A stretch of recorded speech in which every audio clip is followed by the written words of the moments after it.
Assalamualaikum warahmatullahi wabarakatuh. Kita akan bahas tentang K3. Kemarin K3 tapi di SMKK-nya. Kita mulai dari awal sekarang. Baik, kita akan bahas tentang peraturan K3.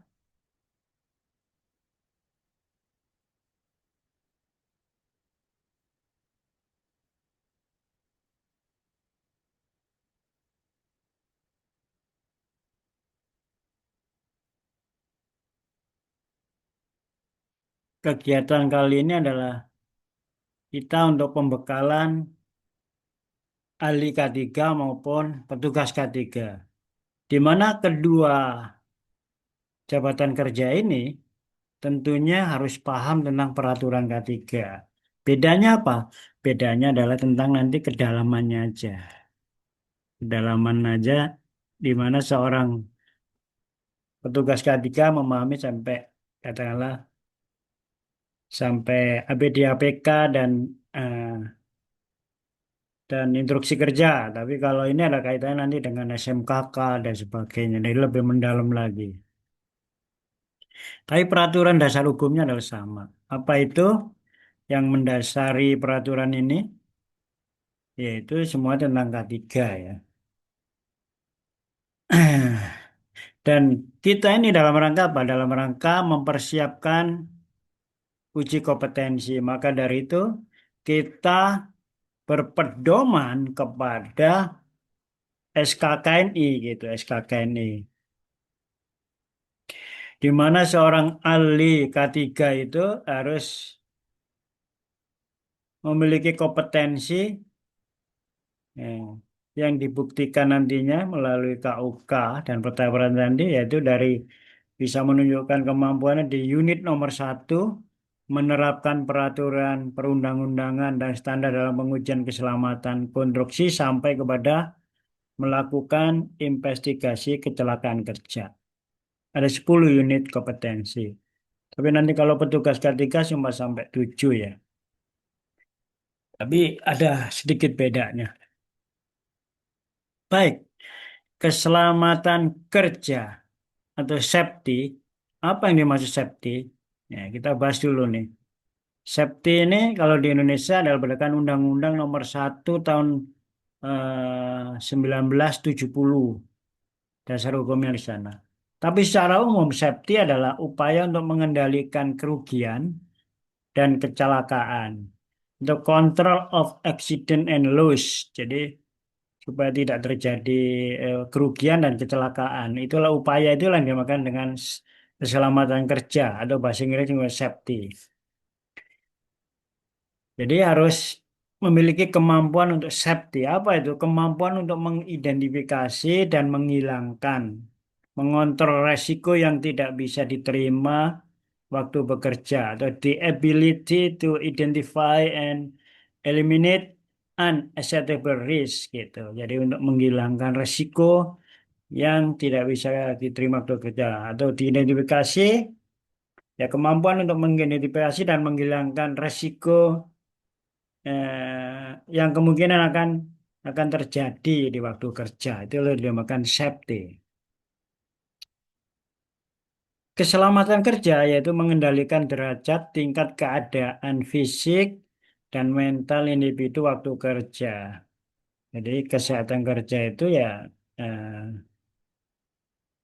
bagaimana mengendalikan tingkat keadaan fisik, mental dan individu dalam bekerja.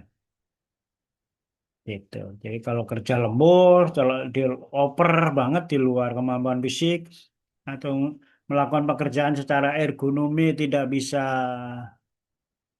dilaksanakan dengan baik dan mengganggu tentang ke- apa itu postur badan kerja bisa terjadi apa mengganggu dengan kesehatan kerja bahkan menimbulkan kecelakaan kerja juga. Contohnya itu. Pengertian K3 jadi apa? Upaya perlindungan pekerjaan dan orang lain di tempat kerja, sumber produksi, proses produksi dan hasil produksi, upaya pelindungan, teknologi pencegahan kecelakaan kerja awal, berkala, dan khusus. Keselamatan kerja.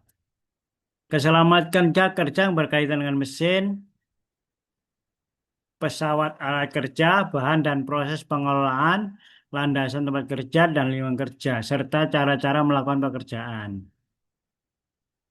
Sasaran keselamatan kerja dari segala tempat kerja, baik di darat, di tanah, di permukaan air, yang tersebar pada segenap kegiatan ekonomi seperti pertanian, industri, pertambangan, perhubungan, pekerjaan umum, dan lain-lain, termasuk konstruksi. Kesehatan kerja, sebuah upaya yang bertujuan untuk mendapatkan peningkatan dan pemeliharaan terhadap derajat kesehatan, baik secara fisik maupun mental. Sasarannya adalah seluruh pekerja pada semua jenis pekerjaan yang dilakukan. Jadi sasaran kesehatan kerja adalah semua pekerja ya. Keselamatan dan kesehatan kerja atau K3, jadi segala kegiatan yang menjamin dan melindungi keselamatan dan kesehatan tenaga kerja melalui upaya pencegahan kecelakaan kerja dan penyakit akibat kerja. Itu berdasarkan PP Peraturan Pemerintah Republik Indonesia Nomor 50 Tahun 2012.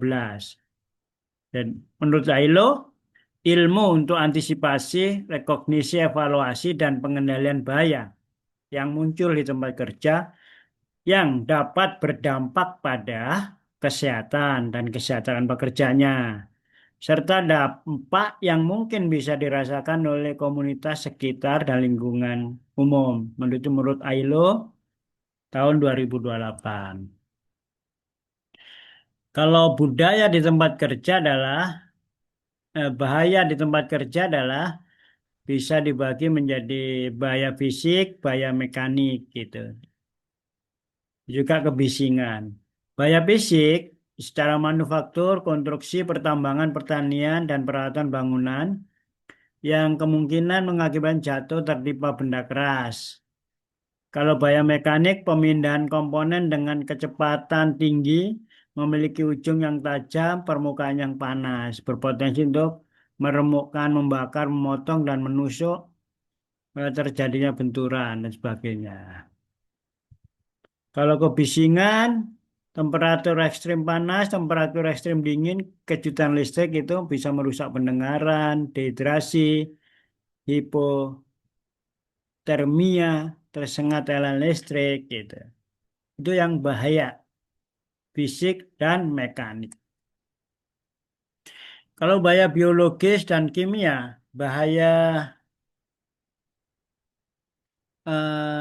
itu biologis, adanya bakteri, virus gitu ya. Kemudian fungi, patogen bawaan darah, tuberkulosis gitu. Ada. Itu bahayanya biologi.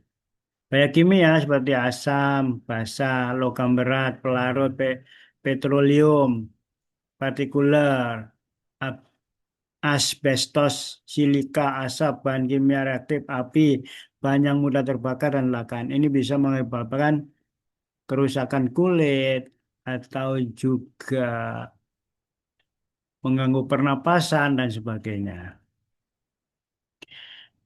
Bahaya di tempat kerja, ada masalah bukan hanya fisik dan mekanik secara yang tadi aja ya, tapi ada masalah psikologis dan sosial, yaitu stres akibat jam kerja terlalu tinggi atau tidak sesuai waktunya, kekerasan di dalam organisasi, penindasan, pelecehan seksual, keberadaan bahan candu yang tidak menyenangkan dalam lingkungan kerja seperti rokok dan alkohol.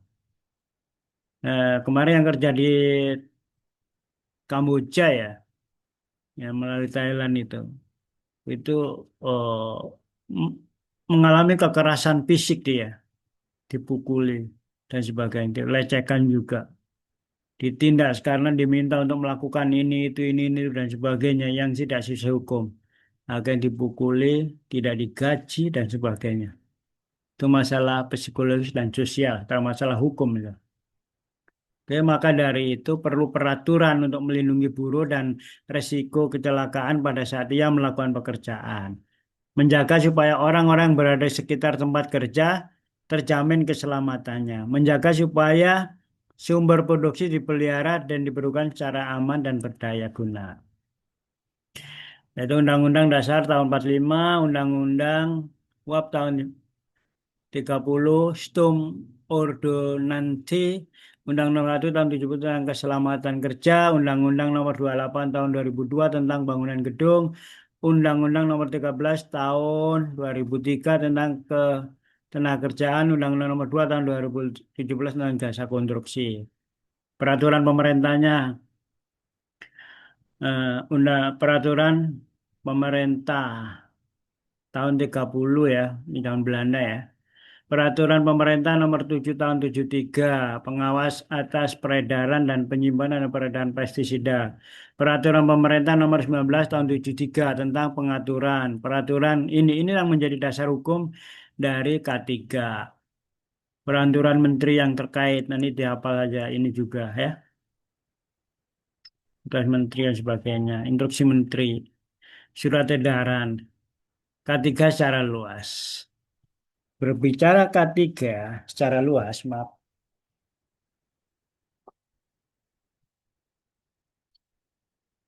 K3 itu tidak hanya di dunia konstruksi, tidak hanya di dunia katakanlah perminyakan, tidak hanya di dunia pabrik, tapi semua itu harus menerapkan K3 gitu.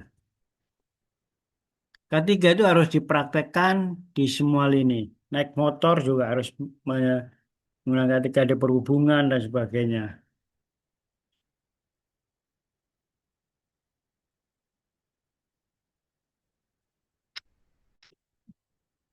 Maka dari itu, supaya setiap pekerja itu apa selamat juga, maka harus dilakukan pelatihan K3 dan juga sosialisasi tentang peraturan K3. Karena K3 ini adalah hak dari apa pekerja ya, juga kewajiban dari bos gitu atau owner dan bos kontraktor, bos pabrik gitu untuk memberikan pelatihan K3, untuk menyediakan APD APK, untuk menerapkan K3, di mana pabrik harus menerapkan sistem manajemen atau SMKK ya, SMK 3 ya. SMK Sistem Manajemen Keselamatan Kerja itu harus diterapkan di semua lini katakanlah industri gitu. Industri dan menjadi bagian yang tidak dipisahkan dari sistem manajemen industri di pabrik itu. Kalau di konstruksi menjadi bagian dari pelaksanaan konstruksi ya, dari mulai perancangan sampai pelaksanaan dan penyerahan itu namanya sistem SMKK, Sistem Manajemen Keselamatan Konstruksi, di mana di dalamnya ada K3, ada Sistem Manajemen SMK 3, dan di dalamnya juga ada K4, dan juga di dalamnya adalah SMM, Sistem Manajemen Mutu, komplit. Sehingga dalam dunia konstruksi itu ada sistem penerapan sistem manajemen keselamatan kerja, konstruksi dan keberlanjutan gitu. Oke, maka dari itu kita hari ini adalah melakukan pelatihan K3. Ya, K3 migas, K3 di pesawat angkat, K3 di pesawat uap, dan K3 di kimia, ada K3 di radiologi, ada K3 di listrik, ada K3 di kebakaran, ada K3 di welder, ada K3 di dunia konstruksi lainnya. Gitu. Jadi manfaat dari semua ini